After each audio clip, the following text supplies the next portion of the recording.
si tu es nouveau ou nouvelle sur ma chaîne Mélodie Beauté, moi c'est Mélodie, bienvenue sur ma chaîne. Sur cette chaîne, on prend le temps de parler des soins du visage. Dans cette vidéo, je vais te parler de comment laver son visage et les erreurs à éviter. Si tu nettoies pas correctement ton visage, tous les produits que tu mettras par la suite ne seront malheureusement pas efficaces.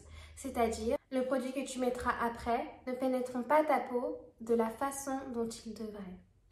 La première étape est de bien laver ses mains.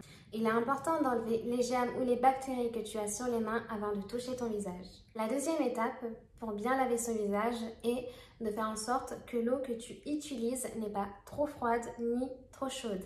Par exemple, une eau trop chaude peut enlever l'huile naturelle ou l'hydratation naturelle que tu as sur ton visage.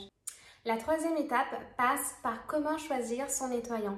Et pour cela, je te renvoie à ma vidéo sur comment connaître son type de peau. Il est important de savoir son type de peau en ce moment, ainsi que les résultats que tu souhaites obtenir. C'est-à-dire que si tu as la peau sèche comme moi, tu vas plutôt aller vers un nettoyant hydratant, c'est-à-dire à base de lait ou de crème. Si tu as une peau mixte, tu vas plutôt aller vers des produits à base de salicylique acide afin d'enlever l'excès de sébum sur la zone T. Si tu as une peau grasse, tu vas plutôt aller vers des nettoyants moussants. C'est aussi important que tu essayes de prendre ton temps. Ce que je veux dire par là, c'est qu'il faut vraiment faire en sorte que les nettoyants pénètrent ta peau, nettoient tes pores, afin de passer à l'étape suivante. Pour laver ton visage, il faut que tu fasses des mouvements circulaires entre 45 et 60 secondes. Si tu nettoies ton visage trop longtemps, tu peux endommager ta barrière cutanée, créer de l'irritation ou de l'inflammation. Aussi, quand tu nettoies bien autour de tes cheveux, là, ton visage et ton cou. Si tu as la main lourde, je te conseille de nettoyer ton visage uniquement avec 2 doigts, surtout autour des yeux.